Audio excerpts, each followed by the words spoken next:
Okay, now on to writing the actual offer.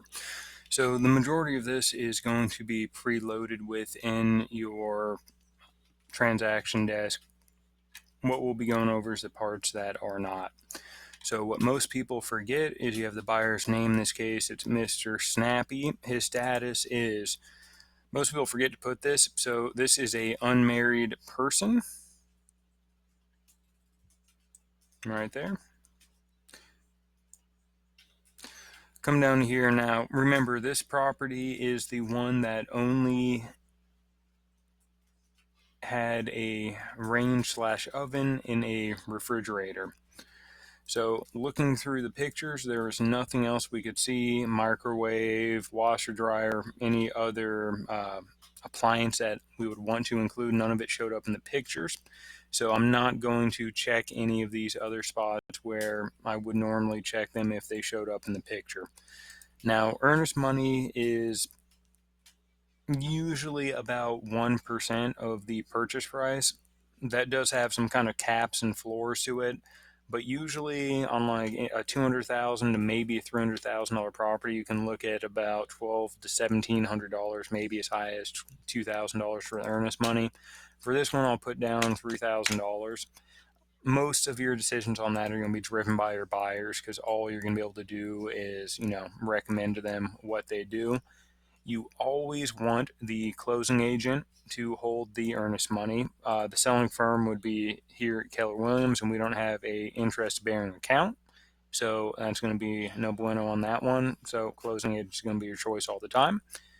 You always want to select forfeiture of earnest money. If you do seller's election of remedies, you're opening your client and you up to lawsuits and other factors that you don't want, essentially anything that the seller decides.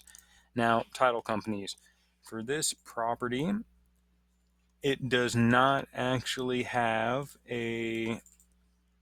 actually, it does have a closing agent. And on this one, the closing agent, it's always in the agent remarks. In this case, closing with Chicago title order number. Typically, they will put the closing agent up here. For us, it is First American Don Taft is usually our preference.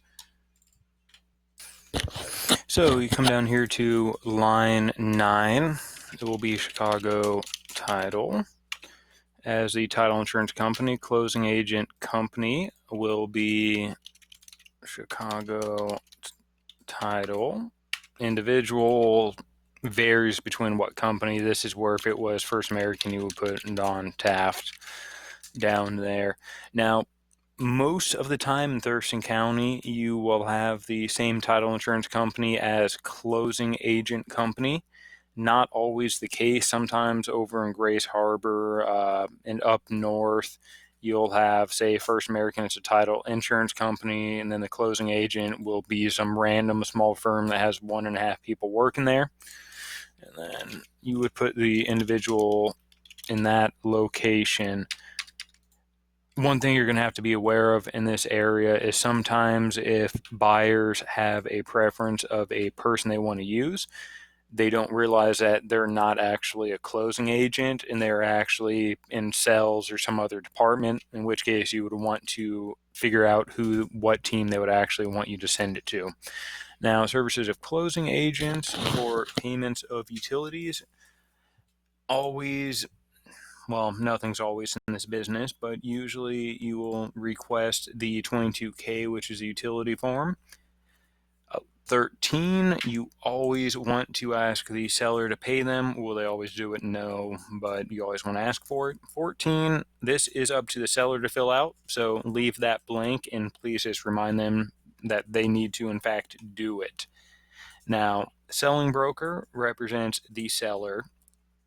Selling broker represents the buyer, and the listing broker represents the seller. So it's one of the weird parts about this business, and as you can tell from a second ago, sometimes I still mess it up. But if you're on the buyer side, you are the selling broker. If you are on the listing side, you are on the seller. So selling broker, buyer, listing broker, seller. So the forms, there's a couple different ways you can do this. What I typically do if I don't write them down ahead of time is I will come up here to File, I will open Form, and then here's all the forms that you have currently attached to the offer. So what you'll do is you come down here, and I always try to make it easy for the listing agent, because they're not all, well, as all people in real estate, they're not always the smartest people in the world, and they're busy. So if you put this in order, it makes it easier on you and on your clients. So I'm just going this by memory at the moment. It should be about all of the forms. If I remember, there's a total of 10, including the 21 purchase and sell. So about should be 9 forms down here, which will be a little bit over 2 of these lines. So next one I'm looking for is going to be the Thurston County Septic, STC. I think I said that wrong in the last video. I think I said TSC. So you're going to